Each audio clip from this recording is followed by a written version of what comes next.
Eh bien, bonjour à toutes et à tous. Et puis, bienvenue Lucie, coucou. Coucou la merveilleuse, ça fait plaisir d'être avec toi de nouveau. Moi aussi. Et du coup, on avait promis nos suites par rapport à notre premier échange, qu'on a Mhm, fait sur la simplicité d'être. Et on avait proposé de faire une suite. Et donc, c'est ce qu'on va faire là. Et notamment, cette suite est issue de nos échanges ensemble, mhm, respectifs, et aussi au vu de certains commentaires aussi sous notre première vidéo. Et le premier thème, il y a deux thèmes en fait que j'aimerais aborder. Donc, ça sera sûrement deux sujets de vidéos distinctes. Et le premier, c'est au sujet du fameux thème, l'ombre et la lumière, dont tout le monde parle. vaste. Ah, Et, très vaste s'il en est. et c'est vrai que moi aussi, j'ai aussi cheminé dans ce thème-là, on va dire sur ce sujet-là, et que, en Mhm, tout cas, moi, c'est des termes que je peux aussi utiliser, sauf que je ne les vois pas tout à fait de la même manière aujourd'hui qu'il y a encore quelques temps.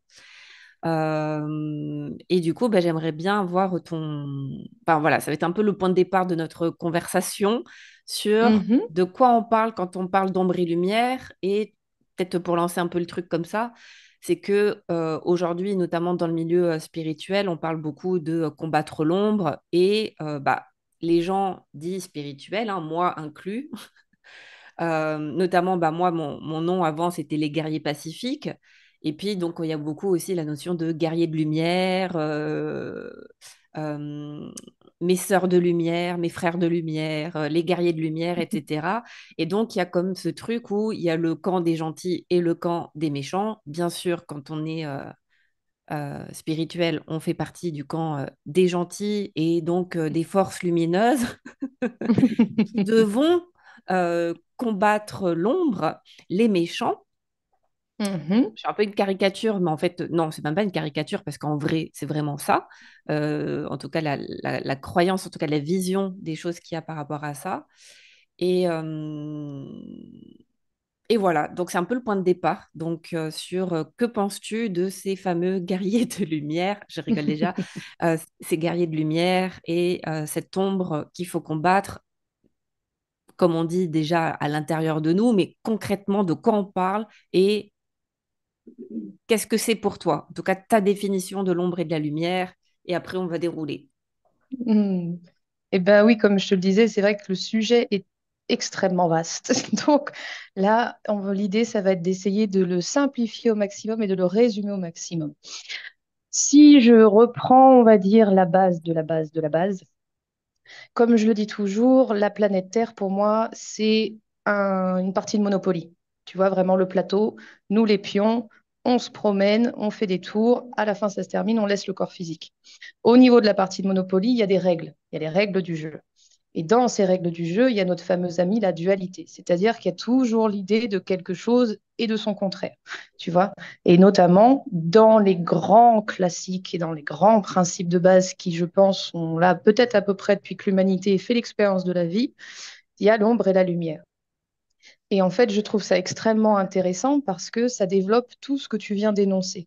C'est-à-dire qu'il faudrait choisir un camp, c'est-à-dire qu'il y aurait le mal et le bien, hein, parce que c'est ce que ça veut dire également, et qu'il faudrait donc choisir un endroit où on se place et œuvrer en fonction, etc.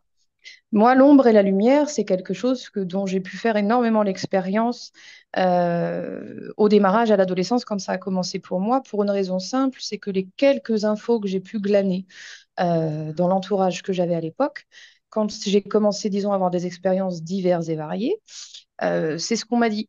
Tu vois, c'est le débrief que j'ai eu, en fait. C'est-à-dire, ah bah oui, bah alors si t'es attaqué la nuit, c'est l'ombre qui vient te chercher parce qu'ils sont attirés par ta lumière, un peu comme un aimant Hmm. ou je sais pas, les fourmis avec du miel, et du coup, poum pam poum, ça brille trop. Et donc l'idée, c'est que ils sont pas contents et ils aimeraient bien que tu te débarrasses le plancher. Bon, je le dis simplement, mais c'est un peu ce principe-là. Ouais. Donc, comme je te dis, à partir du moment où on m'a parlé de l'idée, ça me l'a mise dans la tête. Voilà, comme toujours. Et vu que l'idée était là, et ben les expériences dans ce sens-là se sont multipliées, puisque c'était l'expérience donc de la réalité que je faisais à partir de ça. Ça a bien sûr développé aussi l'idée de dire, ah oui, alors bah, si l'ombre c'est pas super, effectivement, œuvrons pour qu'il y en ait plus, faisons rayonner la lumière, que tout ne soit que lumière, etc.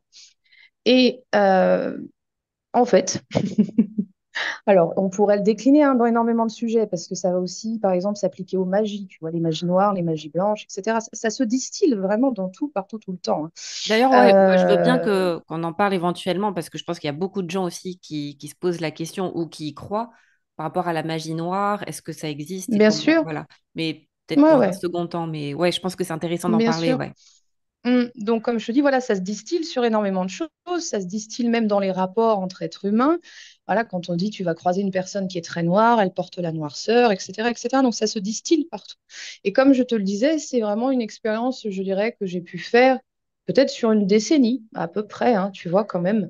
Parce que c'était ce en quoi je croyais, vu que l'idée s'était développée, s'était nourrie, etc. Et aussi en séance, ça pouvait être abordé. Il s'est passé ensuite quelque chose de très drôle, c'est-à-dire que la vie est arrivée et a amené quelque chose de totalement différent pour moi, dans le sens où il y a vraiment eu un matin, celui-là je me rappellerai toujours, j'ouvre les yeux et à l'intérieur, l'info était évidente, ce qui était, il y a de l'ombre et de la lumière tout autant que tu le souhaites. Donc là, ça m'a mis vraiment sur cette notion d'idée, c'est-à-dire que si il y a absolument zéro importance sur l'idée même, tu vois, de l'ombre et de la lumière, alors cette dualité, ce principe de bataille et tout le reste, s'effondre. Et c'est ce qui s'est passé en fait pour moi. C'est-à-dire que j'ai vraiment, ça a shifté complètement le regard. Tu vois, le regard, il s'est transformé parce que l'intérêt a totalement disparu. Et comme ça a totalement disparu, c'est juste redevenu, OK, bon, bah, il y a des expériences en présence, mais ça n'avait plus d'importance. Et donc, ça a aussi changé ma réalité manifestée, puisque les expériences que je pouvais avoir de réveil désagréable, etc., par exemple, ont disparu, entre autres choses. Et désormais, par exemple, quand je vais avoir des personnes, et on pourra le développer la magie si tu veux, mais par exemple, j'ai quelqu'un qui va venir en séance et qui va notamment me parler de magie, il y a de la magie sur moi, on cherche quelque chose, etc. Moi, je ne vais pas aller chercher à détricoter les pourquoi, les comment, qui fait quoi, etc. On va au contraire aller se dire, mais tiens, consciemment ou pas, pourquoi c'est encore important pour toi de croire qu'il y a la magie, en fait. Et là, je peux te refaire le dézoom rapide sur la partie de Monopoly, les règles du jeu que j'ai énoncées au départ. C'est que ces règles du jeu, elles sont là, elles vont s'appliquer, mais en fait, les règles du jeu ne sont jamais figées. C'est-à-dire qu'il va y avoir certaines bases données pour tout le monde, et à un moment donné, ça peut vraiment venir à la conscience de, ah oui, mais cette règle-là, en fait, je peux lui dire au revoir, je peux m'en affranchir. C'est-à-dire que dans mon expérience à moi, ici, maintenant, cette règle-là, bah, elle ne résonne plus. Comme je te dis, c'est vraiment, ça s'effondre, ça disparaît, peu importe le terme qu'on emploie. Mais du coup, ma réalité à moi, il n'y aura plus ça. Ce qui ne veut pas dire que pour l'autre, ça n'existera plus. Hein, ça, on est vraiment sur quelque chose de très personnel. Mais désormais, c'est vrai que l'ombre et la lumière, je l'aborde dans ce sens-là. Tu vois, pourquoi c'est si important, en fait? Qu'est-ce que ça génère? Qu'est-ce que ça vient chercher? Et le premier réflexe, c'est sûr et certain, et ça s'entend et ça se comprend, c'est que quand on se dit qu'on œuvre pour la lumière, on se sent investi de la mission. Mm. Tu vois, ça donne du sens. Et puis, et quelque part, ça galvanise un peu, tu vois, de se dire, je fais du bien pour l'autre. Mais le revers de cette médaille, c'est que ça peut très honnêtement être éreintant. Oui, moi, il m'arrive de croiser des personnes. J'ai pu croiser des personnes, tu vois, leur réalité, c'était de combattre des démons, par exemple, hein. C'est ce qu'ils m'ont dit. Mais ils étaient épuisés du soir au matin. Tu vois, c'est ça qui se passe en fait, parce que de nouveau, ça va être la posture. Et donc, s'il y a l'idée de devoir œuvrer pour et batailler, bah, c'est vraiment je prends l'épée. Et en fait, à partir de là, si c'est vraiment placé dans la réalité personnelle, c'est un non-stop. Mm. C'est-à-dire que toute expérience va, tu vois, montrer ça par ce prisme-là. Et je pense vraiment que oui, c'est fatigant. Et c'est pour ça, comme je te disais, quand j'aborde ce sujet en séance, il y a vraiment la question de est-ce que c'est encore important? Qu'est-ce que ça nourrit encore pour qu'en fait, finalement, bah, tu puisses accepter d'aller continuer ce jeu-là, tu vois? Alors, est-ce qu'il en vaut vraiment encore la chandelle quelque part? Ou est-ce que ça y est, on peut passer à quelque chose de différent, quoi? Mm. L'autre jour, moi, il y a dans un groupe, il y a des personnes qui partageaient qu'elles avaient l'impression d'être dans le monde à l'envers, que ce monde, c'était le monde à l'envers. Et Hmm, ce que je leur ai répondu, c'est que euh, Pour moi, il n'y a pas de monde à l'endroit ou à l'envers. Le monde est tel qu'il est, point. Et Mhm, si vous nourrissez la croyance que ce monde est à l'envers, mais je leur disais, juste regardez ce que ça fait en vous et ça ne fait que mhm, renforcer la souffrance et la résistance à ce qui est. Parce mhm, que si tu pars avec la croyance que le monde est à l'envers, du coup, toi, tu te mets en posture de justicière qui veut remettre le monde à l'endroit, ou on doit remettre le monde à l'endroit. Et comme tu dis, c'est mhm, épuisant. Parce que, mhm, parce qu'en fait, pour moi, c'est aussi une quête sans fin. Parce que bah, le monde n'est pas à l'endroit, il n'est pas à l'envers non plus, en tout cas de mon point de vue, il l'est. Et donc, mais dans ce monde tel qu'il est, oui, il y a des choses, bah, il y a de la souffrance, il y a de la joie et il y a de la souffrance. Et pour moi, ça fait partie de ce monde dual où bah, voilà, il y a les deux qui se côtoient. En tout cas, dans ce même monde, bah, il y a des choses, en tout cas de mon point de vue, oui, qui sont ou même moi, où il y a de la compréhension, oui, il y a de la guerre, il y a de la souffrance, il y a de la famine, il y a de la violence, et en même temps, il y a aussi tout l'inverse. Et donc, mhm. c'est comme tu le dis souvent, c'est où est-ce qu'on place notre regard. Et c'est vrai que ce que je vois aussi, c'est que dans le milieu spirituel, tout ça, bah, on a quand même souvent tendance voilà, à se mettre en mode justicier et justicière, où il y a le monde à sauver. Il faut absolument sauver le monde, sauver la planète. Mhm. Et, et je crois que c'est une quête qui est un peu vaine, en fait. Qu'est-ce que tu en penses? Alors, bah déjà, c'est intéressant cette dénomination de monde à l'envers. Je trouve ça très intéressant parce que je me dis, mais à l'envers de quoi? C'est quoi le référentiel? Tu Mm, vois? Je trouve ça, en fait, c'est vraiment, ça m'a amené cette réflexion parce que je trouve toujours ça tellement intéressant, les mots que tout le monde peut employer, parce que très souvent, la réponse est dans les termes, tu vois, que les gens emploient. Et j'ai tendance à tatiller là-dessus exprès en disant, mais pourquoi vraiment? Euh, le monde à l'envers, déjà, oui, comme je te dis, moi, il serait à l'envers de quoi? Ce qui est certain, c'est que arriver dans une incarnation humaine, tu vois, donc notre plateau de Monopoly, dans les règles du jeu, en fait, la souffrance, elle est inhérente à l'existence, mais pas du tout dans un sens de fatalité, de fatalisme et de se résigner, mais c'est simplement que ça fait partie des règles du jeu. Pourquoi? Puisque je vais t'employer mon image pâtissière préférée du moment qui m'a été donnée, que j'utilise énormément en séance, c'est que, admettons que moi, Lucie, ce que je suis en essence, c'est une merveilleuse pièce montée de 4 étages, tu vois, très belle là. Grosso modo, avec mes yeux à moi, de Lucie, tu vois, en termes de conscience, etc., peut-être qu'au grand maximum, j'en perçois 1 millimètre de glaçage. Très, très grand maximum. Donc, ça amène quoi? Ça amène que dans mon existence, au démarrage, je suis dans mon petit millimètre de glaçage. Donc, bien sûr que la souffrance va venir de là, puisque la perception globale, totale, n'y est pas. Et en même temps, c'est la règle du jeu, parce que c'est aussi l'image que j'emploie. C'est-à-dire, pour moi, la vie, c'est le roller coaster. Tu te mets dedans et tu y vas.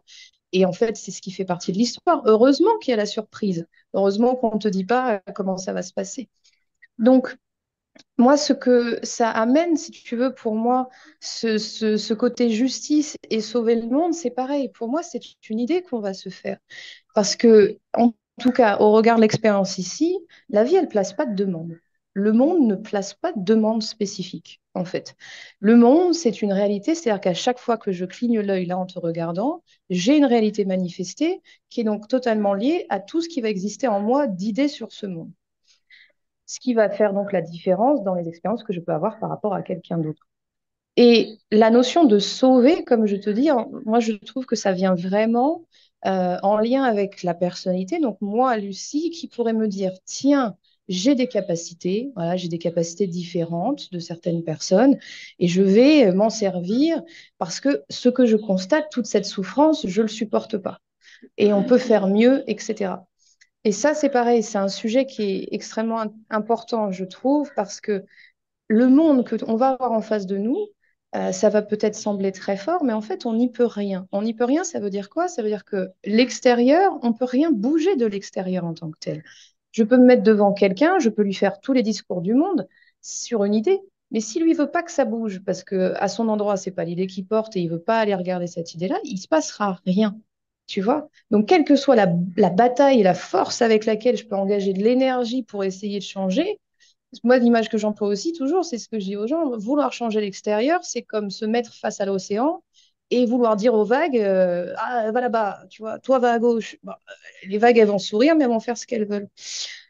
Donc, cet endroit de justice, je pense que c'est pareil, ça date énormément. Et puis, tu vois, on pourrait l'élargir parce que tu prends toutes les mythologies, etc. Il y a toujours des histoires de combat, il y a toujours des histoires de bataille, il y a toujours des histoires de faire triompher la lumière, etc. Donc, c'est pas du tout une histoire d'hier, tout ça, hein. C'est vraiment, comme je te dis, pour moi, inhérent à l'expérience. Et on peut aller se faire vivre ça parce qu'on peut croire à l'importance de voilà, cette mission en présence, etc. Mais, et je le dis du fond du cœur avec la plus grande tendresse du monde, ça n'est rien d'autre qu'une idée parmi tant d'autres. Et en fait, moi, je questionne toujours les idées à l'intérieur à un moment donné quand je vois qu'elles génèrent plus de souffrance qu'autre chose. C'est-à-dire que la notion de la mission, je te dis, adolescente, j'ai pu, certainement, j'en ai fait l'expérience du coup, il faut que je fasse, il faut que j'aide, il faut que. Et c'est pareil, il y a eu vraiment ce moment de compréhension, tu vois, ça, oups, c'est venu en disant, mais oui, mais non, la seule chose que je peux faire, c'est être là, être à ce que je suis, et moi, éventuellement, questionner tout ce que je porte, parce que tout ce que je vais laisser aller d'idées, c'est des idées que je propose plus à ce monde-là, tu vois? Et donc, et finalement, qu'est-ce que je peux aller faire moi aussi pour que mes souffrances cessent? Et tu vois, pour moi, l'histoire de la vie, finalement, ça se mesure à la force, au mouvement de force ou à laisser couler. Mm. Et le mouvement de force, c'est tout ce que je vais engager, comme je te dis, avec l'idée de modifier cet extérieur parce qu'il y a un endroit que je comprends pas, parce que ça ne fait pas sens, parce que je trouve ça horrible, parce que effectivement, hein, tu vois, voilà, on peut avoir énormément de pensées de cet ordre-là et on ne les blâme pas. Mais en fait, le mouvement de force, ça, c'est les lois de la physique, ça amène que de la résistance en face. Donc, Mm. quelque part, plus je vais essayer, et plus au contraire, ça va être énorme en face de moi et sans fin, effectivement. Alors que si j'en viens à me dire, mais tiens, finalement, je vais juste aller enlever l'idée de la lutte. Peut-être que je peux me dire, mais la vie, j'ai pas besoin de lutter, ni pour, ni contre, finalement. Et je peux revenir à quelque chose de, OK, j'accueille ce qui se présente, tu vois, j'enlève le jugement, et là, finalement, je m'engage juste, moi, à faire au mieux, ici, là, pour moi, parce qu'en faisant le mieux pour moi, bah, ce sera la meilleure proposition, tu vois, pour tout ce qui m'entoure.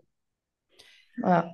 Et qu'est-ce que tu aurais envie de dire? Parce que du coup, je pousse un peu, enfin à l'extrême ou pas, mais en tout cas, il y a des personnes qui Bien pourraient sûr. se dire, là voilà, par exemple, j'ai des exemples en tête, mais par exemple, des personnes qui se disent, ouais, c'est bien beau tout ça, mais moi en ce moment, dans ma vie, c'est compliqué. Mhm. Admettons, je suis une femme seule avec un enfant à charge, j'ai personne pour m'aider. J'aimerais bien changer de boulot. J'ai un boulot qui me convient pas du tout et je galère financièrement dans ma vie. Je galère avec mes enfants parce que je suis toute seule. J'ai pas d'aide. Mm. Et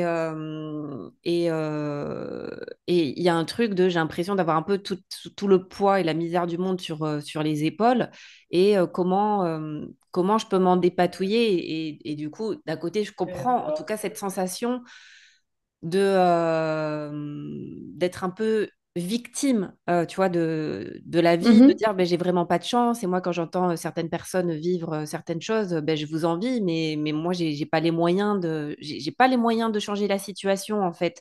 Et donc, j'ai l'impression de subir la situation ou de subir une maladie, de subir, voilà. Mhm. Et du coup, c'est ce qu'on pourrait aussi, en tout cas, peut-être ces personnes-là ont l'impression justement d'être dans l'ombre et de dire, mais Mhm. comment, qu'est-ce que je fais de ça? Parce que ça veut dire quoi? Accueillir, accepter ce qui est, parce que enfin, comment, enfin, bien sûr qu'il y a l'envie de changer la situation et la sensation en même temps d'être embourbé dans une situation. Là, par exemple, il y a 2 jours, là, dans mes ateliers, il y a des personnes qui partageaient que elles étaient fatiguées aussi de faire toutes les thérapies du monde, Mm. développement personnel, de travailler sur elles, Bien sûr. etc.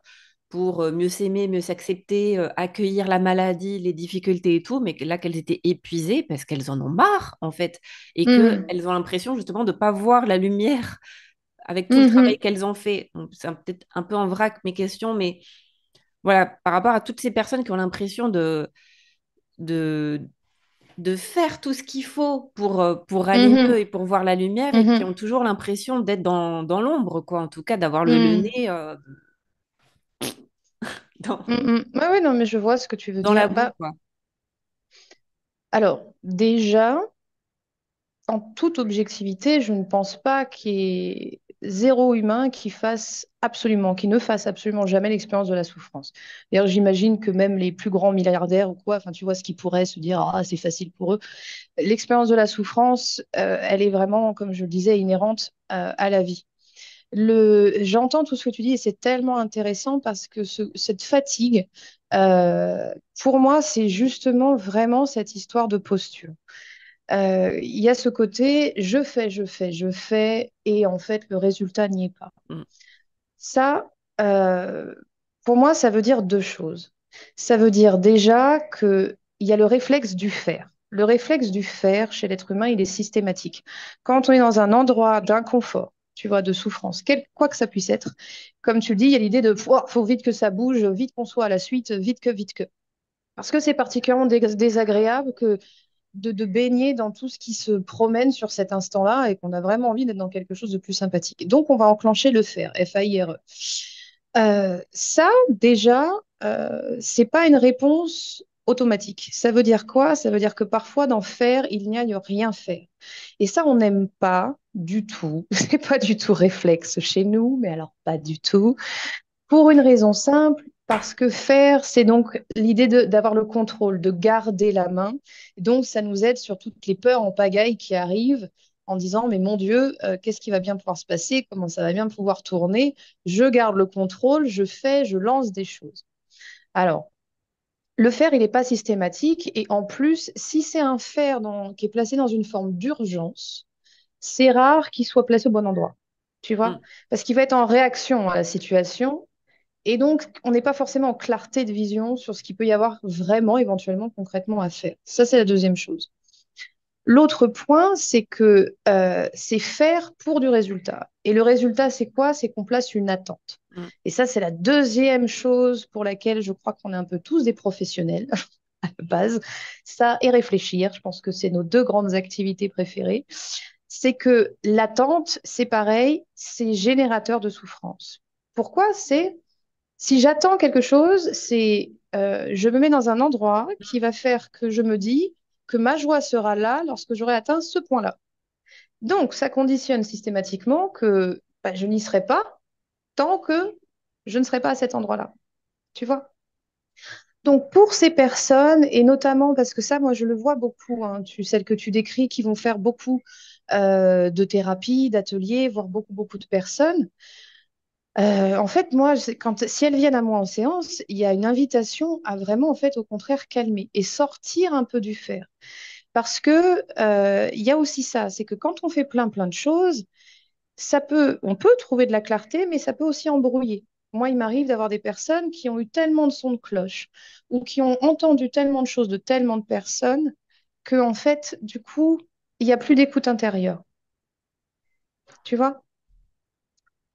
Pour une raison simple, c'est que il y a l'idée qu'en face, l'autre sait mieux de par sa posture, tu vois, de thérapeute, etc.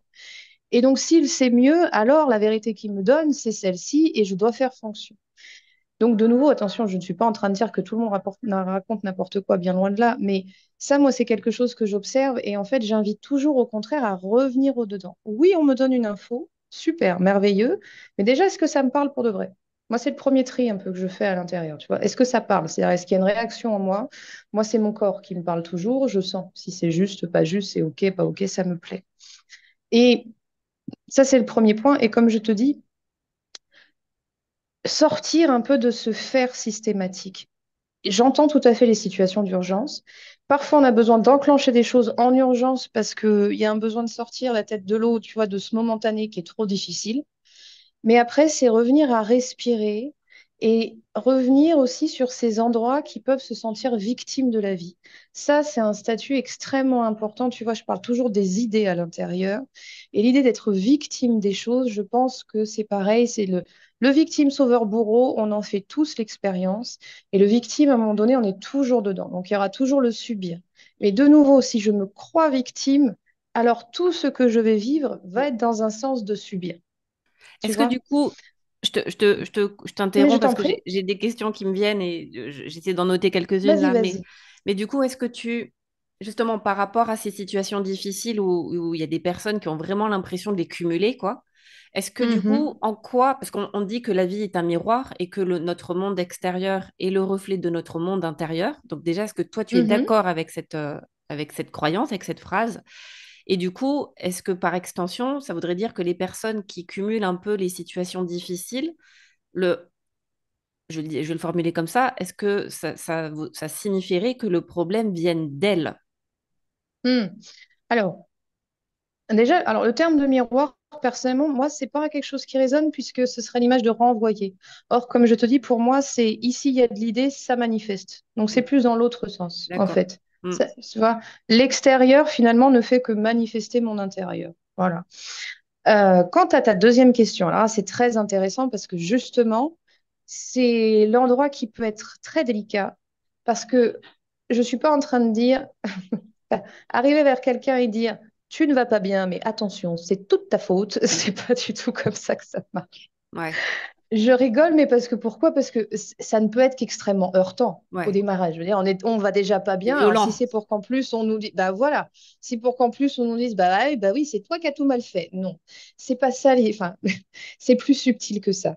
C'est plus de pouvoir développer le regard sur, comme je te dis, tout ce qui peut être de système ou d'idées instaurées qui vont faire croire que.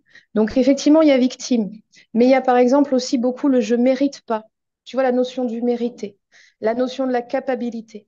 Moi, c'est beaucoup de choses que je parcours en séance parce que quand j'ai des personnes qui vont bloquer sur des projets de vie ou des situations amoureuses, etc., il y a vraiment, en fait, tu te rends compte, dès que tu vas un peu te promener dans les idées, que, être tout simple, hein, mais tu peux avoir je ne mérite pas l'amour qui existe à l'intérieur. Et en fait, s'il y a l'idée de je mérite pas l'amour, bon, bah, ça peut pas venir, tout simplement. Mais on dit jamais ça et on ne va jamais regarder ça avec une quelconque démarche culpabilisante. Mm. On n'est pas du tout en train de dire c'est une faute. Non, pas du tout. L'idée, ça, on en parle très souvent ensemble, il faut vraiment se rappeler que les idées, à partir du moment où on respire en tant que bébé, on va les absorber consciemment ou non par certainement centaines de milliers, à mon avis, hein, au bas mot. Et donc, parce que consciemment ou pas, consciemment, ça va être, on va se faire des réflexions et hop, on va développer une idée sur l'existence, une situation, quelque chose. Et inconsciemment, on va être en fait simple observateur de ce qu'il y a autour de nous au démarrage et ça va nous donner des définitions. Voilà. Donc, il n'y a jamais de démarche culpabilisante à avoir parce que c'est une idée et en fait, à un moment donné, bah, c'est OK d'y avoir cru. Voilà, simplement, elle a été là parce qu'au démarrage, hop, elle s'est présentée, elle a été absorbée, ça a fait une réalité manifestée. OK. Bah, c'est pas, y a rien de mal en soi. Tu vois, de nouveau, ça fait partie de l'expérience elle-même. Donc, Et la bonne nouvelle, vas-y. au final, ce que tu dis, pour reformuler, c'est que la réalité que l'on vit. Donc, quand on a l'impression de subir et d'être victime de la vie, c'est pas une question de faute, quelque chose qu'on aurait mal Mhm, fait, mais c'est d'aller voir la croyance profonde qu'il y mhm, a, qui fait que parce que j'ai une croyance limitante par rapport à moi ou par rapport à ce dont je mérite dans la vie, c'est cette croyance-là inconsciente qui va manifester ma réalité extérieure de rejet, par exemple. Là, je pense à, mhm, j'ai des exemples donc de personnes qui, toutes leurs relations amoureuses ne marchent pas, et plutôt que de se dire, oui, ben, j'ai une malédiction et j'ai vraiment pas de chance, ou mhm, on m'a jeté un sort et j'ai vraiment pas de chance, et depuis le début, de toute façon, c'est mon karma. Et j'ai la poisse avec les mecs et avec les hommes en général, ou à chaque fois que je me lie d'amitié avec quelqu'un, ça ne marche jamais, ou mhm, à chaque fois que je veux entreprendre quelque chose pour moi, ben, il y a quelque chose qui m'en empêche, et du coup, j'ai jamais pu faire ce que je voulais dans ma vie. Mais en fait, l'idée, c'est de voir, de changer son regard, et non pas, c'est pas parce que tu n'as pas de chance et que mauvaise pioche, tu as tiré la mauvaise carte en arrivant, Mhm. mais c'est plutôt derrière ça, il y a une croyance que Mhm. tu ne mérites pas l'amour, de parce que tu as vécu, bien sûr. Et donc, on Mhm. peut se dire, oui, mais je nourris cette croyance-là parce que depuis le départ, j'ai que la preuve que je ne suis pas Mhm. aimable ou qu'on ne peut pas m'aimer ou que les gens ne sont pas fiables. Et donc, du coup, à chaque fois, comme par hasard, je rencontre des gens sur qui je ne peux pas compter parce qu'en fait, ce que tu dis, c'est que inconsciemment, j'ai la croyance que les gens ne sont pas fiables. Donc, Mhm. dans ce que tu dis, c'est que la bonne nouvelle, c'est que finalement, on a le pouvoir de changer les choses en Mhm. changeant notre croyance. Mais Mhm. du coup, je pose ma question, est-ce que ça suffit juste de dire, bon, bah alors je vais me répéter en mode affirmation positive, j'ai le droit à l'amour, je suis aimable et j'ai le droit, j'ai le droit de rencontrer l'amour, je suis ouverte à l'amour Mhm. et je m'aime. Mhm. Est-ce que ça suffit? Alors, en fait, là, quand tu vas aller voir une idée, euh, en fait, il faut simplement se rappeler que il va y avoir des degrés, disons, d'importance donnés aux idées. Ça peut être parce qu'elles sont là depuis longtemps, ça peut être dépendant du sujet, tu vois, de la sensibilité que ça amène chez nous, c'est-à-dire quelque chose qui va nous toucher plus particulièrement. Et c'est pour ça, voilà, là, je te parle d'expérience personnelle. C'est arrivé donc post-éveil, toute cette vision de l'idée, etc., et du plateau de jeu et tout ça. Et il y a des idées, je peux revenir encore dessus de temps à autre. C'est-à-dire qu'il y a des idées, quand je vais dessus, je le sens qu'immédiatement, pouf, ça disparaît. Voilà, tu vois, comme un petit volute qui s'en va. Et il y a certains sujets, bah, je reviens régulièrement dessus. Alors régulièrement, pas tous les jours, hein, toute proportion gardée, mais de temps à autre, en fait, je fais un peu une vérification, puisque comme je te dis, sur l'expérience que j'ai pu vivre, par exemple, ça va être quelque chose qui, sur le moment, m'aura atteint beaucoup plus fortement. Tu vois? Et donc, comme elle est plus ancrée, elle est plus installée. Voilà. Donc, pour répondre à ta question, c'est ça. C'est pas de se dire, allez hop, ça suffit, tout est fait dans la seconde. Il y en a certaines qui vont bouger sur l'instant, parce qu'en fait, c'est l'heure, c'est OK, ça y va. Et il y en a certaines, c'est ce que j'appelle un peu le millefeuille, tu vois, c'est qu'on on revient dessus. C'est-à-dire qu'on vient dessus une première fois, ça fait bouger certaines choses. Et derrière, on va revenir une autre fois dessus, parce que peut-être que la vie aura proposé une expérience qui permette de voir, tiens, il y a encore une petite bribe par rapport à cette idée-là. Tu vois, il y a encore quelque chose qui est là. Donc là, on peut se reposer la question de nouveau et voir comment ça bouge différemment. Ce qui est certain, de toute façon, le seul axe global, encore et toujours de soi à soi, c'est vraiment l'indulgence. L'indulgence et la douceur. Rien n'est un marathon. Tout est au rythme qui est le nôtre. On ne peut pas aller plus vite que le rythme personnel.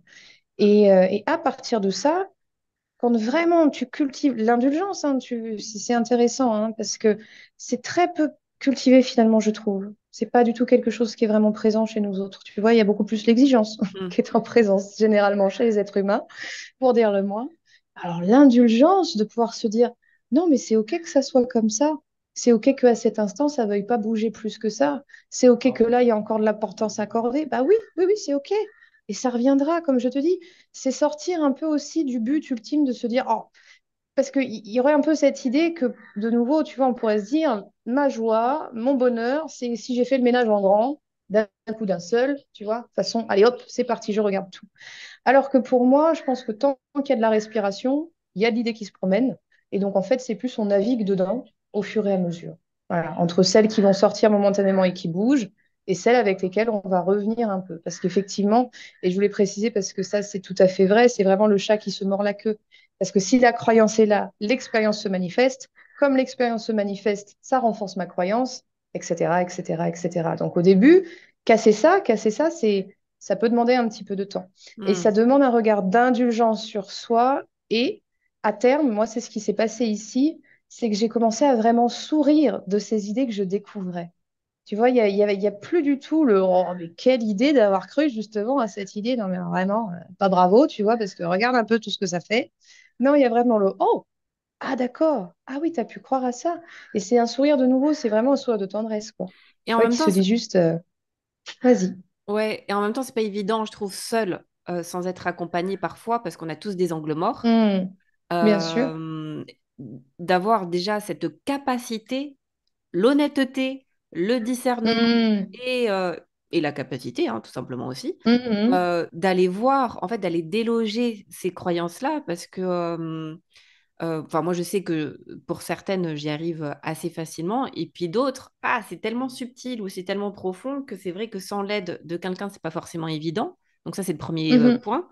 Déjà que déjà avant d'arriver à ça, ça demande déjà une certaine conscience de soi quand même, hein, de pouvoir aller Mhm. déloger la croyance racine derrière ça.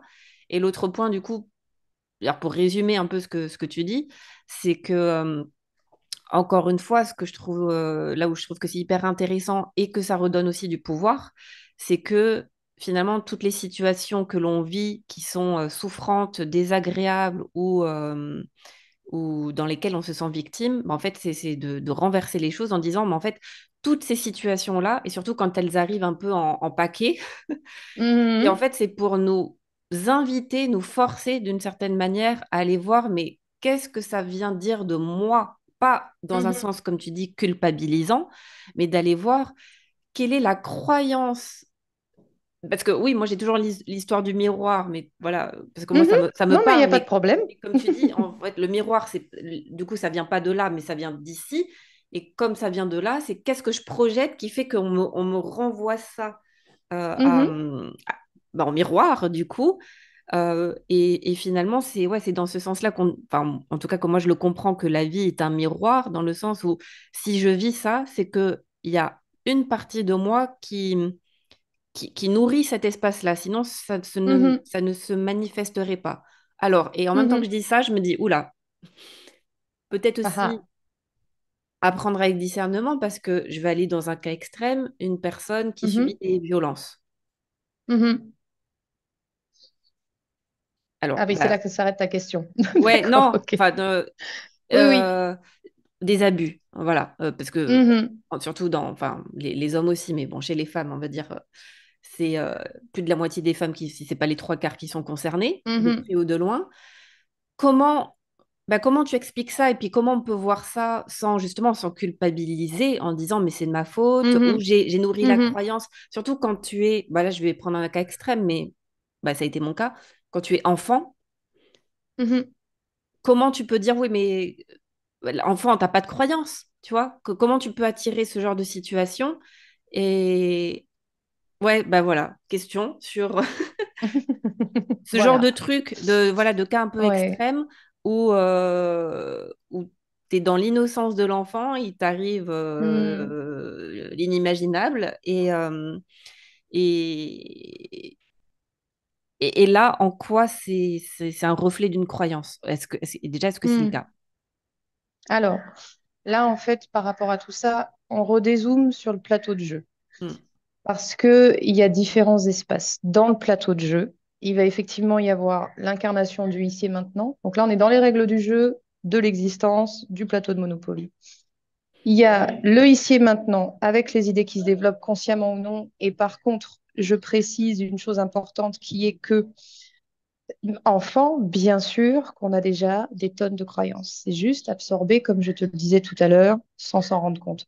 La croyance, elle démarre, mais vraiment dès la première respiration, parce qu'on a besoin, la croyance, c'est les idées, on a besoin de se définir le monde, on a besoin d'avoir des idées sur le monde, on a besoin de mettre des mots pour pouvoir en faire l'expérience.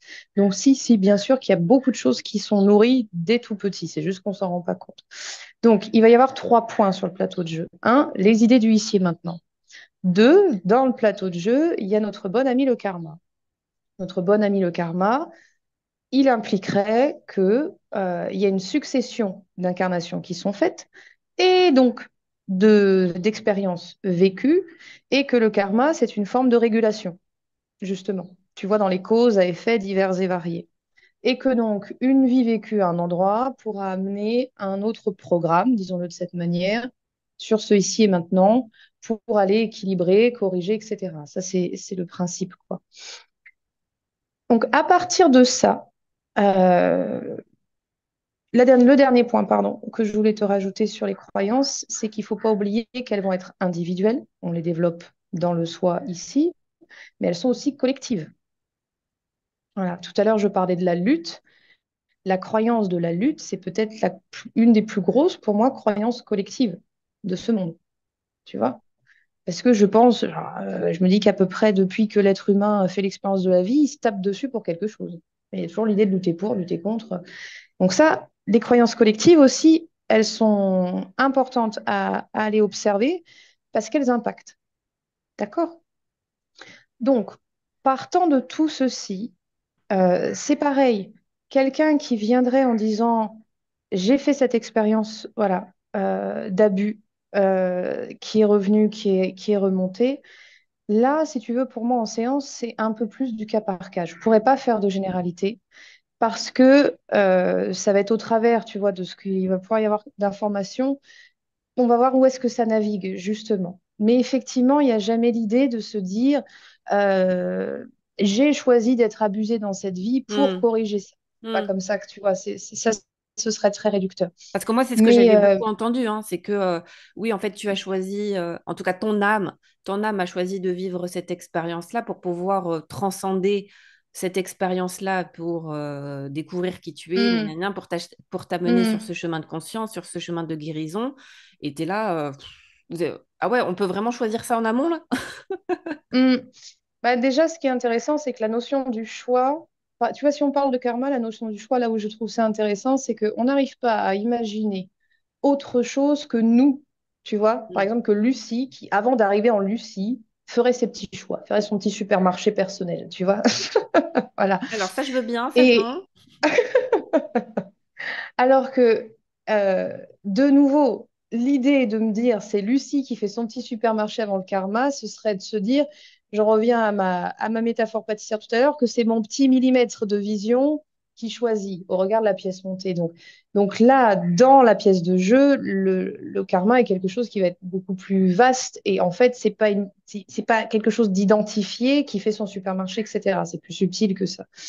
Euh, Ce qui est certain de manière générale, de toute façon, c'est que l'existence, elle amène toujours, en fait, une possibilité de s'ouvrir à l'amour.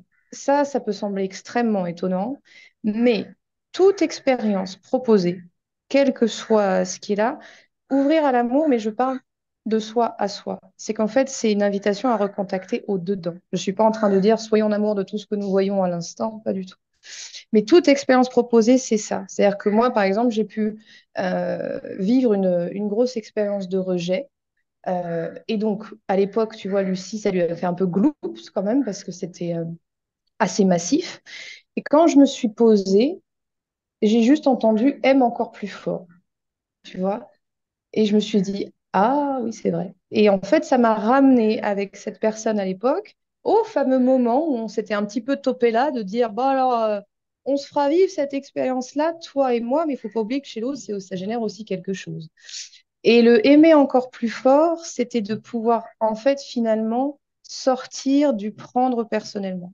C'est-à-dire que l'expérience de rejet proposée, oui, elle était certainement en lien donc avec cette idée de, voilà, je peux être rejetée dans la vie pour ce que je suis ou pour ce que je propose ou tout ça. Mais au-delà de ça, c'était bah, justement, je peux laisser aller l'idée même de rejet. Et donc, ça me fait contacter encore plus, tu vois, ce qu'il y a dessous, ce qui est vraiment là, Hmm, cette notion d'amour en présence. hmm, Et c'est pour ça que, par contre, après, quand on est sur de l'ordre d'expériences traumatiques, on n'arrive pas. Enfin, moi, si quelqu'un me dit qu'il a vu un thérapeute et qu'il, a bouche en cœur, lui a dit ce que tu as pu citer, un peu, bon, bah, t'as choisi, hop, en avant. Non, on n'arrive pas comme ça vers quelqu'un qui vient de faire cette expérience-là. Parce que cette expérience-là, elle a été vécue avec toute la force de la réalité, tu vois, du ici, quoi. Donc, c'est pas, pour moi, c'est pas du tout une approche qui serait euh, juste, compréhensive même, et, aidante en quoi que ce soit. Donc, par contre, c'est vrai que je ne peux pas te faire de réponse hmm, précise parce qu'il y a vraiment du cas par cas qui hmm, va s'appliquer à cette situation-là, hmm. au regard des différents éléments, quoi, des plateaux de jeu. Et du coup, bah, pour revenir sur le sujet de la magie, la magie Ah, noire, parce que surtout, voilà, je pense notamment toute la période aussi Covid et tout, on a hmm, énormément aussi entendu parler il y a des forces obscures hmm, voilà, qui jette de l'ombre sur la Terre. Et donc, nous, en tant que guerriers de lumière, on doit se battre. Et donc, il y a un combat entre les forces de lumière et les forces d'ombre. Et notamment, bon, Mm. au niveau politique, c'est vrai que c'est pas super lumineux non plus. Et donc, Mm, mm, mm. bah, toi, comment tu vois ça? Parce que oui, en tout cas, il y a des rites, il y a des rituels, il y a des Mhm. rites, il y a des pratiques qui existent, en tout cas de magie noire. Euh, Bien sûr. et entre guillemets, est-ce que vraiment, si on n'y croit pas, est-ce que vraiment ça nous glisse dessus ou c'est quand même des choses, quand même, de ce que j'ai pu entendre, quand même, qui ont quand même un réel impact? Donc, ouais, comment tu vois ça en fait? Qu'est-ce que pour toi la magie noire et quel est l'impact que ça peut avoir? Moi, je sais qu'en coaching, il y a plusieurs années, j'ai eu une personne, alors je ne sais pas du tout si à la base il y croyait, je crois que en fait il l'a découvert un peu bah, en étant victime de ça, où Mhm. il s'est marié, donc lui il était français, et il s'est marié à je crois que c'était une Sénégalaise, et puis pendant le mariage, je crois qu'il y a eu un, enfin, je sais plus, mais en tout cas, il me dit qu'il a été victime vraiment là d'un sort et de magie Ouais, d'un noire vaudou. et qu'il y a vraiment Mm. quelque chose de très très lourd en lui depuis plusieurs années où il n'arrivait pas à s'en dépatouiller. Il sentait qu'il y avait quelque chose en lui qui n'était pas à lui. Enfin, vraiment, il a senti Mhm. cette magie noire. Et donc, en tout cas, il m'en avait parlé et puis il ne savait pas trop comment s'en dépatouiller. Donc voilà, typiquement dans ce genre de cas, je sais, voilà, en tout cas, je sais qu'il y a beaucoup de gens qui y croient. Donc toi, comment tu vois tout ça? Alors, la magie noire, pour moi, par définition, c'est l'idée que il va y avoir une personne qui place consciemment quelque chose à l'encontre d'une autre. Mm, Hein, voilà. Et après, ça prend des formes extrêmement diverses et variées parce que je ne pense pas qu'il y ait un pays où ça n'existe pas. Vraiment. C'est quelque chose. Par exemple, en Inde, c'est un peu comme se brosser les dents. Moi, je m'en suis rendu compte en arrivant ici. C'est extrêmement pratiqué. Donc, mm, par rapport à ça, on en revient toujours à la même chose. C'est que si, à un moment donné, boum, on va recevoir une attaque, quelle que soit la forme, le rituel pratiqué, etc., c'est qu'il y a, qu'on le voit ou pas, un espace de nouveau qui se dit oui, c'est possible. Et donc, c'est là toute l'histoire, c'est que cet homme que tu décris pouvait tout à fait, dans cette incarnation, jusqu'ici, pas en avoir spécialement, enfin, pas d'avoir d'intérêt spécifique pour ça, et pour autant avoir reçu. À ne pas oublier que un des endroits, en fait, les plus simples, finalement, pour que ça impacte, c'est simplement de la peur, conscient ou non. Et ça, la peur, ça s'immisce très facilement en nous et on s'en rend pas compte, tu vois. Parce que il suffit juste parfois que tu aies une conversation avec quelqu'un pour qu'il te dise que ça existe ou que tu aies lu trois lignes dessus et en fait, il y aura une réaction de peur parce que tu vois, voilà, c'est là quoi. Et cette réaction de peur, ça fera une attache. mm, Donc, tu vois, parfois, ça tient à pas grand-chose, en fait. Voilà. Et c'est pour ça que je disais tout à l'heure que moi, la magie noire, j'ai pu voir hein, plein de trucs, les symboles, etc., etc. Donc, de nouveau, je dirais jamais que ça n'existe pas parce que ça peut exister si ça fait partie du chemin de vie sur l'instant. Mais après, voilà, moi, au lieu de rentrer dans cette espèce de bataille, tu vois, de batailler, annuler, refermer, cloîtrer, renvoyer, quels que soient les termes que tu emploies, désormais, si j'ai des gens qui me parlent de ça, ça va être plutôt, comme je te disais, regarder les espaces en fait où ça accroche à l'intérieur, qui font que finalement la magie elle arrive à trouver son petit chemin parce qu'il y a un espace intérieur, soit qui je te dis en a peur et donc ça déclenche en mm, fait finalement l'ouverture et la réponse, soit parce qu'il y a un endroit où peut-être de nouveau dans d'autres vies, dans des ailleurs ou quoi que ce soit, il y a l'idée de c'est possible que ça soit là. Et il suffit juste, hein, c'est possible que, tu vois pour que ça puisse déclencher en réalité manifester. Donc parfois, ça ne tient pas à grand-chose. Et c'est le même principe pour le mauvais œil. Le mauvais œil, pour moi, il y a cette idée, alors c'est une vision personnelle, hein, j'en fais pas une vérité absolue, mais on est plus dans un système de pensée à l'encontre de quelqu'un d'autre. C'est-à-dire qu'on n'est pas forcément sur de l'action, tu vois, ritualisée, etc. On est plus sur du système de pensée. Et donc, quand je peux avoir des gens qui me disent, mais j'arrête pas d'avoir du mauvais œil partout, en fait, le premier endroit que je vais regarder, c'est la jalousie, tu vois. Pourquoi? Parce que bah, théoriquement, le mauvais œil, si quelqu'un de mauvaise pensée à ton encontre, effectivement, très souvent, c'est la jalousie. Mais si j'ai la jalousie en face, est-ce que ça veut dire qu'il y a un endroit de moi Et je souris parce que ça peut sembler déroutant, mais est-ce qu'il y a un endroit de moi qui, en fait, ne serait pas un petit peu flatté comme jalouse, Hmm. sans que je me rende compte? Donc on revient Auquel toujours cas, à soi, aux tu croyances. vois, ben, de toute façon, c'est que toujours la même histoire, quelle que soit la manière dont Ça ça parle se que de nous, décline. en fait, ouais. Mais toujours. Et tout à l'heure, je ne sais plus si j'ai rebondi dessus, mais c'était le plus important quand tu m'en as parlé, c'est qu'effectivement, pour moi, peut-être que le vrai travail sur soi, et ce terme est fort, je trouve, mais voilà, employons celui-ci, et pour moi, le vrai travail sur soi, il démarre quand on peut arriver à se regarder en toute transparence et honnêteté. Donc, c'est sortir de, par exemple, toutes les hontes ou jugements qu'on peut avoir sur ce qui peut exister en nous. Pour moi, c'est là que ça démarre vraiment. Parce que, par exemple, tu vois, dans l'exemple que je viens de te dire, c'est bah, est-ce que je peux admettre qu'il y a un endroit de moi qui aime bien être envié, tu vois? Et ça, par exemple, typiquement, ça peut pas être forcément très évident à regarder puisque ça rentre pas trop dans la catégorie de ce qu'on peut appeler les jolies choses lumineuses, etc. De la Or, bonne image que j'aimerais avoir de moi. Or, ben, ça a le droit d'exister de nouveau parce qu'on est multiples facettes, parce qu'à un moment donné, si ça s'est instauré, ben, ça veut dire juste quoi? Ça veut dire qu'en dessous, c'est un besoin de reconnaissance qui est présent, Hmm. tu vois? Et il trouve son chemin par en se disant, ouh, bah là, ça me flatte.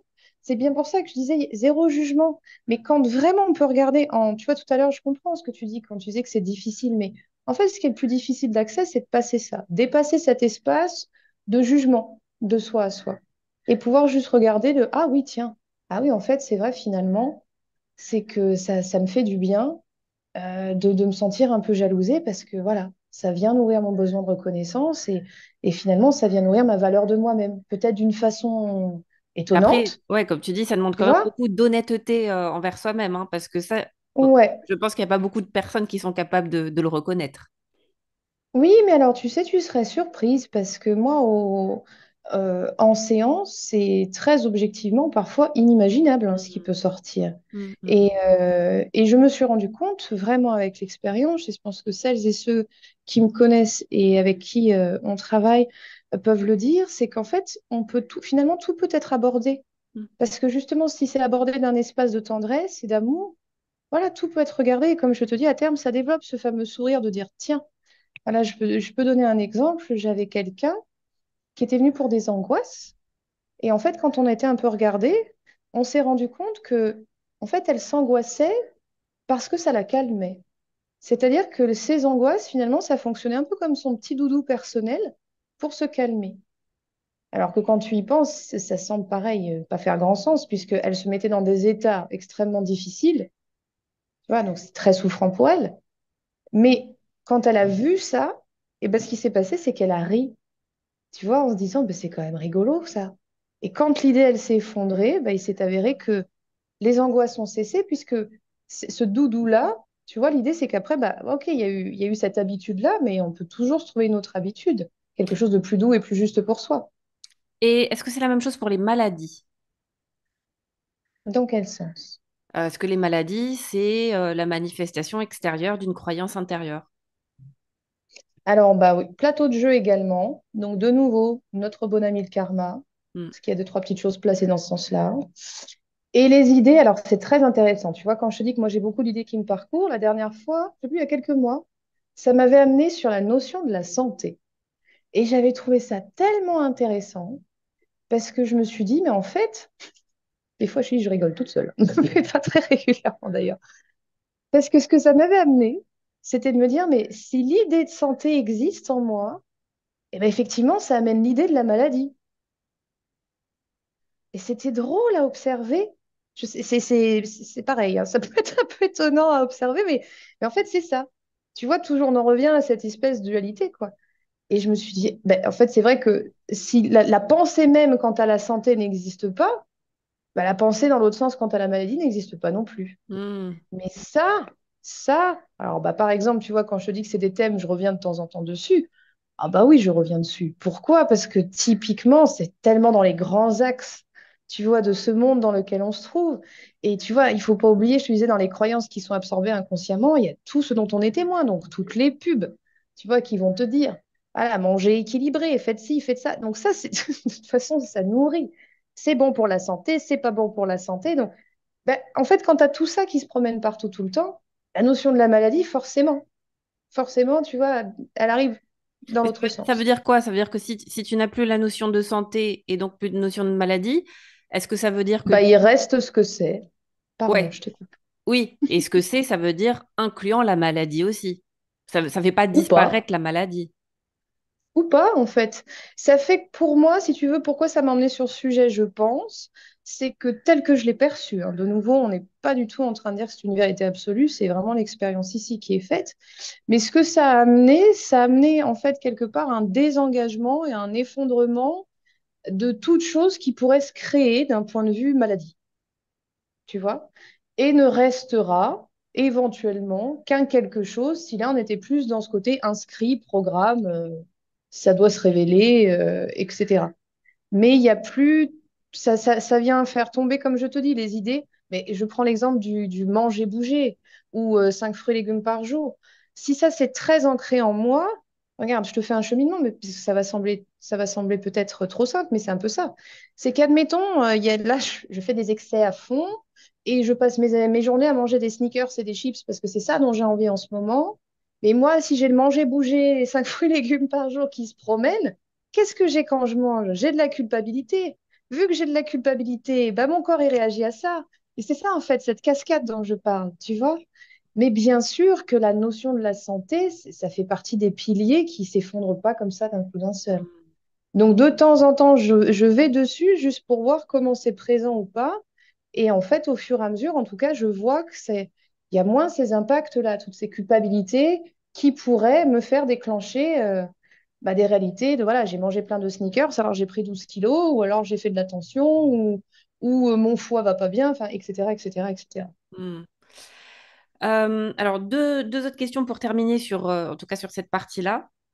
Mhm. Euh, la notion de protection énergétique, puisque du Ah, coup, et du coup, ça va m'amener ensuite à la dernière question qui sera la conclusion. Je pense que ça sera une belle conclusion. ouais. En tout cas, la notion de protection énergétique, puisque si, encore une fois, on nourrit la croyance qu'il faut se protéger, ça veut dire que du coup, bah, il y a un espace qui se sent en danger. Donc, à l'inverse, c'est que Bien sûr. s'il y a protection, il y a danger. Et du coup, dans les protections énergétiques, on parle souvent de faire une bulle de lumière. Mm. Voilà. Mais que Mhm. penses-tu que penses-tu de ces protections énergétiques et pour toi, c'est quoi la meilleure protection énergétique? Ah, quelle belle question. Ah, bah, je rigole parce qu'en fait, ça fait une belle boucle avec le début dans le sens où ici, ça fait exactement comme avec l'ombre et la lumière. C'est-à-dire que post-éveil, tu vois, quand il y a eu cette perception de tout est la même chose, bah, en fait, tout, partout, tout le temps, il y a eu ce matin aussi où, paf, je me lève et en fait, l'idée de protection avait totalement disparu. Mais en fait, pour une raison simple, parce que oui, si tout est la même chose, bah, de quoi faudrait-il se protéger? Si moi, n'importe quoi en face de moi, c'est strictement la même chose, il n'y a pas de besoin. Et ça m'avait fait sourire à l'époque parce que tu vois, quand j'ai commencé les séances, comme je te dis, à l'époque de l'adolescence, on m'avait transmis l'ombre et la lumière, donc forcément, ah, il est de la protection. Et c'est toujours quelque chose qui faisait que ça rechignait un peu dedans. C'est-à-dire que j'avais pas du tout le réflexe. Ça, tu vois, et ça, je te dis ça il y a vraiment longtemps. Même si on pouvait me dire c'est important, je me disais, ouais, bon, bah, merci. Je faisais quelque chose de très objectivement qui prenait 2 secondes et pas forcément extrêmement comment dirais-je, impliqué ou motivé plus que ça à ce sujet. Donc, vraiment, la notion de protection, c'est ça. Tu vois, je vais te prendre un exemple très simple. Quand j'ai quelqu'un qui vient en séance et qui me dit, j'ai des problèmes au travail, telle personne est toxique. Mm, Donc, je passe mon temps à me protéger. mm, Ça, voilà, ça fait partie des choses qui peuvent beaucoup avoir en séance. Eh ben, en fait, il y a 2 choses. Un, donc, d'aller voir au regard de quoi la personne devrait être décrite comme toxique. Parce que la toxicité, c'est toujours la même chose. Tout va être autant toxique que je veux bien que ça le soit. Tu vois? Donc déjà, c'est d'un peu regarder vraiment le regard que j'ai posé. Qu'est-ce qui a fait que j'ai décidé de regarder cette personne en tant qu'être toxique? Tu vois, quels ont été, moi, en fait, mes... des critères. Comment dire? Voilà, exactement. Et donc, toxique, ça amènerait effectivement potentiellement très dangereux pour moi. Donc, boum, barrière. Et en fait, là, eh ben, c'est parti pour le jeu. Tu sais, le fameux ping-pong dont on avait parlé, c'est qu'en fait, bah, forcément, il y a si je vois la toxicité, je développe la protection.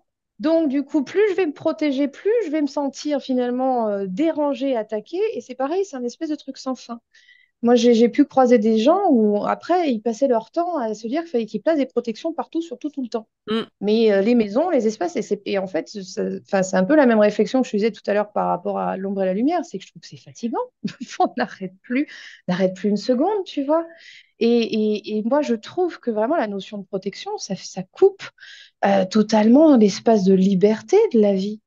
En fait, c'est vraiment ça, tu vois. Et au final, mais comme je te dis, je vais toujours plutôt regarder pourquoi on se dit que c'est important d'être protégé. En se rappelant toujours qu'à chaque fois qu'on se pose des questions, et ça c'est important et je veux toujours le repréciser, on n'est pas là pour dire stop, faut arrêter en 3 secondes, c'est bon, c'est fini, je me protège plus. Non. S'il y a de l'importance en nous, tu vois. Parce que pour toutes les raisons qu'on porte, c'est important de se dire, j'ai besoin de mon petit rituel, ou j'ai besoin de faire ma petite phrase, ou j'ai besoin de ça. On respecte. Parce que ce sera toujours en temps et en heure. mm. Moi, ce que je dis toujours, c'est on respecte là où on s'en trouve avec tout ce qui existe en nous. Et par contre, on peut juste se poser la question de temps en temps, tu vois, pour voir si ça bouge un peu. Donc, s'il y a une habitude de protection qui est très instaurée, parce que pareil, comme l'idée était là, il y a eu un historique d'attaque, de fatigue, d'épuisement, de se sentir, tu sais, souvent il y a ça, les vampires énergétiques, c'est le même principe, c'est le Mm. côté, si je me protège pas, on m'aspire tout. Donc, s'il y a tout cet historique d'expérience vécue, c'est rare que d'un coup d'un seul, on puisse se dire, allez, zou, je laisse tout tomber, je me laisse vivre, et que du coup, on se fasse vivre zéro expérience désagréable, puisque ça a été récurrent, tu vois. Par contre, tu peux juste dire, OK, bah, je garde l'idée, mais en fait, est-ce que j'ai encore vraiment, est-ce que c'est vraiment encore si important que ça pour moi? Est-ce que je peux, tu vois, est-ce que je peux me dire finalement que euh, bah, en fait, j'ai pas tant besoin que ça. Et donc, finalement, déjà, le monde en tant que tel n'est pas si menaçant que ça. Parce que c'est corrélé, hein, de toute façon. Mm. Et du coup, bah, pour finir sur cette question-là, parce qu'il y a la toute dernière encore, Mhm, euh, du coup, ça veut dire quoi? Ça veut dire que j'allais dire, façon de pas, j'ai pas d'autres mots, donc un synonyme de protéger. En tout cas, comment finalement on laisse glisser plutôt que protéger, parce qu'en fait, c'est un peu ça que tu dis, c'est comment je laisse glisser. Je vais donner mon exemple, et je te l'avais, mhm, par exemple, moi, quand je vais en stage, mhm, le lieu parfois dans lequel je vais où bah je suis pas le seul stage, donc souvent dans les salles l'énergie elle est pas voilà je sens que c'est un peu bon, c'est un peu plombé, c'est un peu mhm, chargé de par les énergies qui ont été bougées avant moi et pendant mon stage aussi puisque moi je fais beaucoup de libération émotionnelle, mhm, ça décharge à bloc et donc mhm, j'ai remarqué en tout cas que alors, ça le fait beaucoup moins et de moins en moins. Alors, c'est l'habitude, l'expérience ou aussi ma propre énergie aussi qui change. Mais au début, c'est vraiment, ça me pompait mon énergie. C'est-à-dire qu'en fait, mhm, et je sentais que ben justement, j'avais quand même besoin de me protéger. Alors, je me mettais pas en mode bulle de lumière, il n'y a rien qui me touche. Mais il y avait quand mhm, même cette sensation qu'il faut que je me nettoie et que, en mhm, tout cas, pour que ce qui ne m'appartient pas accroche pas. C'est-à-dire que, en tout cas, j'avais la croyance, enfin, j'ai la croyance que, en tant que, je sais pas comment on appelle ça, mais en tant que animatrice du stage, en tout cas, mhm, en tant que accompagnatrice du groupe, l- je guide le groupe, je guide l'énergie du groupe et que, du coup, en tout cas, c'est comme si, enfin, en tout cas, c'est comme ça que je le percevais, qu'il y a quand même, avec tout ce qui est libéré, quand même beaucoup de choses qui, comme si j'étais un peu le canal. Et du mhm, coup, ça fait un peu ça. Et du coup, dans mon canal, bah, il y a des choses où, bah, forcément qui entrent en résonance aussi avec moi et qui accrochent un peu et qui fait que, bah, en fin de stage, je suis lessivée, je suis sur les rotules. mhm, Alors, c'est moins le cas maintenant, mais en tout cas, c'était le cas avant. Et du coup, il y avait ce truc de ah, ben, il faut que tu te protèges, tu t'es pas, t'as chopé mhm. tout, voilà, ce qui a été Le évacué, bazar, le le bazar. bazar de tout le monde. Et puis du coup, c'est moi qui pêche derrière. Donc, Hmm, et, et pareil au niveau des lieux aussi, où clairement, il y a des lieux, quand on rentre, où tu sens que c'est beau, hmm, que l'énergie, elle est quand même hmm, bien, bien plombée.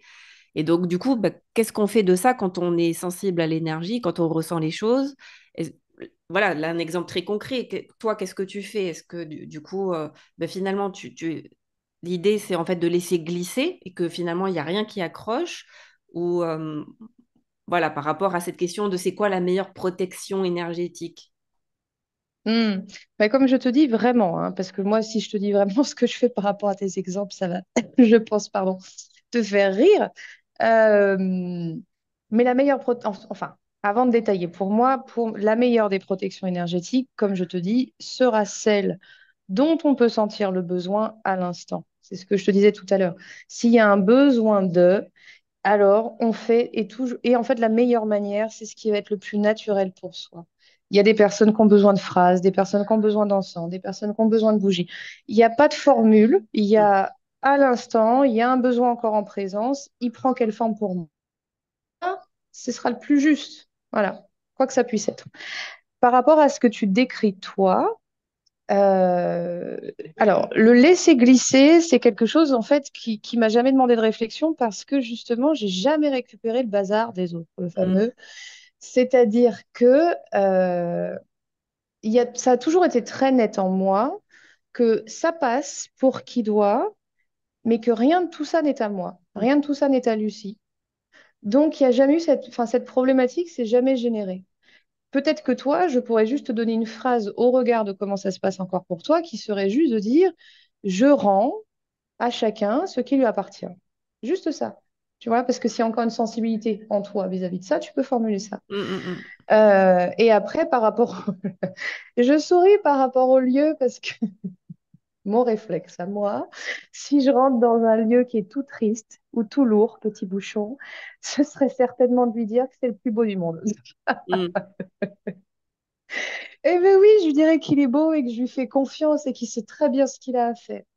En fait, ce serait ça, vraiment. Et Je serais quand il y a des sûre. présences, par exemple, c'était le cas dans mon dernier lieu, euh, Ouais, quand il y a des présences, donc des êtres ouais. qui se baladent, alors pas méchants, hein, mais il y a des Oui, présences, oui, oui, il y a du monde qui se promène, il y a ouais. du monde. Ben, qu'est-ce que tu fais de ces présences pareilles? Tu leur dis bienvenue, welcome, ou tu leur dis bon, les cocos, vous pouvez me laisser tranquille pendant 5 jours? Bah, c'est pareil, je te dirais que ce serait un petit peu du cas par cas parce que ça dépend qui. S'il y Mm, a quelqu'un qui est en présence parce qu'il est là pour ce qui se passe, oui, bah là, je lui dirais bah, merci d'être là. Ça fait plaisir. Et bienvenue, prends une chaise, tu vois. Si c'est plus des curieux, voire pour rebasculer un peu ombre et lumière, tu vois, des petites choses qui vont être dans l'ordre du moins sympathique, mon réflexe serait un peu pareil, de dire, faire un grand sourire et juste vraiment de dire, écoute, je t'aime, mais au revoir. Je pense que je m'en tiendrai à ça. et ça marche? Ben, c'est pareil, moi ça marche, mais parce que ça marche comme ça ici. J'en Ouais. fais pas une vérité générale et absolue. Euh, ça vient tu sais, quand je disais tout à l'heure l'ombre et la lumière et toutes les expériences que j'ai eues, si tu savais le nombre de fois où j'ai pu me faire réveiller la nuit quand j'étais adolescente, on me criait dessus, Mm, ça squattait dans ma chambre, fait, c'est passé des tonnes de trucs. Et au début, il y avait de la peur, parce que bon, ça fait bizarre de se faire réveiller avec quelqu'un qui crie dans l'oreille, hein. Et à la fin, justement, quand l'ombre et la lumière a disparu, le dernier qui a tenté, je l'ai vu débarquer du plafond et je lui ai juste dit, oui, comme ça, là. Et en fait, je l'ai regardé, je lui ai dit, non, mais là, je dors. Et puis, pas point, il est reparti. Mais je pense parce que justement, il n'y a plus tous ces jeux et ces importances accordées, tu vois, dont on parlait mm, au début de l'entretien ensemble. Donc, c'est pour ça que quand je dis toujours ça, c'est l'exemple, Lucie, à l'instant T par rapport à ce qui se passe là. Mais le plus important restera toujours là où on s'en trouve chacun de faire fonction de ça. Donc, effectivement, ce que je peux dire là pour moi peut être peut-être un peu trop léger pour quelqu'un d'autre qui aura encore de la peur ou des choses comme ça. Donc, ça, après, ça s'ajuste. Et je vous assure que vraiment, les deux points, c'est juste si déjà on peut se rappeler que, en fait, dans l'absolu, il n'y a rien qui impacte plus qu'on veut bien laisser, tu vois, bah, c'est déjà aller regarder la peur. Si déjà la peur, elle s'effondre à l'intérieur, très, très grande majeure partie des expériences comme ça, elles disparaissent, quoi. Tu vois?